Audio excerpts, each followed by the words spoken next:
Good evening. The action and antics of a guy named Gru are seen again in the new 3D animated film, Despicable Me 2. In the world of 3D animation, you've almost got to be a genius, much like Gru, to pull this off. Now, do you remember those people always doodling in math class? You never thought they'd go anywhere? Well, it paid off. Because those people now rough out the whole movie in a series of sketches that gives the rest of the production a direction to head. The team then creates something called an animatic, rough movements of our characters in a 3D space. So when you have a new character, say a character named Ramsbottom, Hilarious. the artist can adjust the character attributes smaller or larger. Now, before the animators can make the characters move in an authentic way, it takes people with brains the size of watermelons to mathematically figure out how to create those moves in a virtual world that exists only inside a computer. I know. These people are called character technical directors, and they invent things like rigging systems that animators use to move and manipulate every single body part. They are brilliant, they are quirky, and they can build a rig that can do this.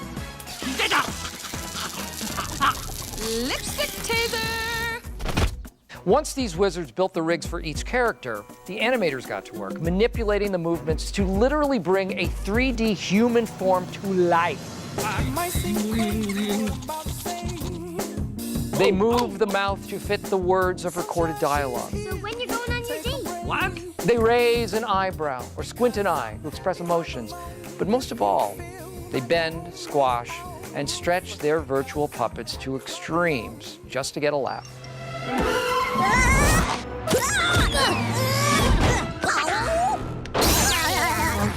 But by far, some of the more challenging aspects of making Despicable Me 2 were the visual effects, such as the water scenes. I mean, it is harder to make fake 3D water than it is to make real water. H2O. Boom. You got real water. Fake 3D water? Okay. It takes millions of polygons, triangulated across the XYZ, the geometric plane, multiplied by the square root of pi, divided by the cosine of x minus a. What? Then somebody came up with the great idea of creating 3D jelly and using it in a fight scene. Okay. It is so complex to do that sadly, 3 computers died during the making of this film. And they will always be remembered for their sacrifice. The 21 FartCon salute!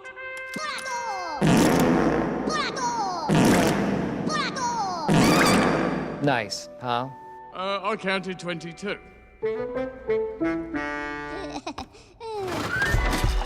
In a film like Despicable Me 2, there are layers and layers of digital artwork in every frame of film, from backgrounds and lightings to textures like hair and metal.